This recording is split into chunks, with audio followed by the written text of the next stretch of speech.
بسم اللہ الرحمن الرحیم۔ جنرل یحییٰ اور جنرل نیازی۔ قیام پاکستان سے لے کر آج تک ہمارا ملک جتنے بڑے سانحوں سے گزرا ہے، ان میں 1971 کا سانحہ مشرقی پاکستان سب سے ہولناک اور خون ریز تھا۔ مشرقی پاکستان سے الگ ہو کر بنگلہ دیش بنا تو نہ صرف اہل پاکستان بلکہ دنیا بھر کے مسلمانوں پر قیامت بیت گئی۔ بھارت، امریکہ اور اسرائیل کی ناپاک سازش کامیاب ہو گئی اور مسلمانوں کو تاریخ کی بدترین شکست کا سامنا کرنا پڑا۔ مگر یہ بھی ایک افسوسناک حقیقت ہے کہ اس شکست میں غیروں سے زیادہ اپنوں کا ہاتھ تھا، ان غداروں کا جو آستین کے سانپ بنے پاکستان کو ڈس رہے تھے۔ سانحہ مشرقی پاکستان کی کہانی میں دو کردار سب سے زیادہ نمایاں ہیں۔ ایک، شیخ مجیب الرحمان۔ 1971 کے عام انتخابات میں شیخ مجیب نے مشرقی پاکستان سے سب سے زیادہ ووٹ حاصل کیے۔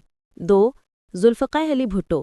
عام انتخابات میں ذوالفقار علی بھٹو کی پیپلز پارٹی نے مغربی پاکستان میں اکثریت حاصل کی۔ اس کے بعد دونوں لیڈروں نے وزارت عظمیٰ حاصل کرنے اور ریاست بنانے کی کوشش کی، اور اس سلسلے میں اختلاف یہاں تک پہنچ گیا کہ شیخ مجیب نے مشرقی پاکستان کو الگ کرنے کی دھمکی دے دی۔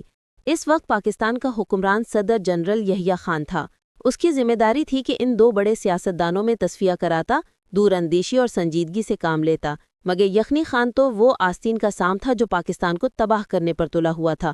اس نے اس سیاسی بحران کی آگ میں مزید ایندھن ڈالا اور جان بوجھ کر ایسے فیصلے کیے جس سے مشرقی پاکستان کے مسلمانوں میں مغربی پاکستان کے مسلمانوں سے نفرت بڑھتی چلی گئی۔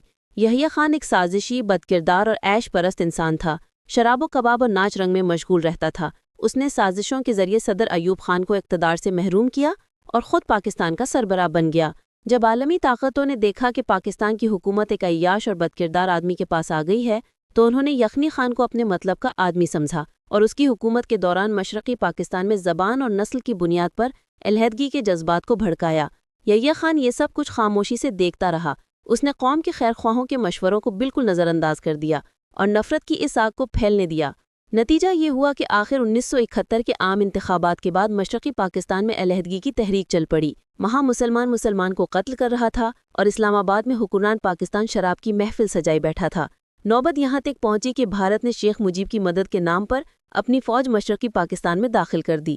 جس وقت ایک فوجی افسر یہ خبر لے کر صدر یخنی کے محل پہنچا تو اسے 2 گھنٹے انتظار کرنا پڑا، کیونکہ صدر یخنی خان اپنے دوستوں کے ساتھ فحش فلمیں دیکھنے میں مشغول تھا۔ یخنی خان کے ارد گرد ہر وقت قسم قسم کی آوارہ عورتوں کا ہجوم رہتا تھا۔ ان میں سے بعض عورتیں بھارت کی جاسوس تھیں جو ایوان صدر کی قیمتی راز بھارت کو پہنچا رہی تھیں۔ یخنی خان جیسا غدار خود تھا، ایسے ہی کئی لوگ اس نے اپنے پاس جمع کر رکھے تھے۔ ان میں ایک مشہور نام جنرل نیازی کا ہے۔ جب مشرقی پاکستان میں فوج بھیجنے کا فیصلہ ہوا تو یخنی خان نے جنرل نیازی کو اس مہم کے لیے مقرر کیا۔ کئی اعلیٰ فوجی افسروں نے اس فیصلے کی مخالفت کی، مگر یخنی خان کے سامنے کون دم مار سکتا تھا۔ جنرل نیازی فوج کا کمانڈر بن کر مشرقی پاکستان روانہ ہوا۔ قوم کے خیر خواہوں نے اس وقت سمجھ لیا تھا کہ اب مشرقی پاکستان میں شکست ہو کر رہے گی۔ جنرل نیازی نے وہاں جا کر بھارت کا ڈٹ کر مقابلہ کرنے کی بجائے ہتھیار ڈال دیے اور 90,000 افراد کو قیدی بنا کر بھارت کے سامنے پیش کر دیا۔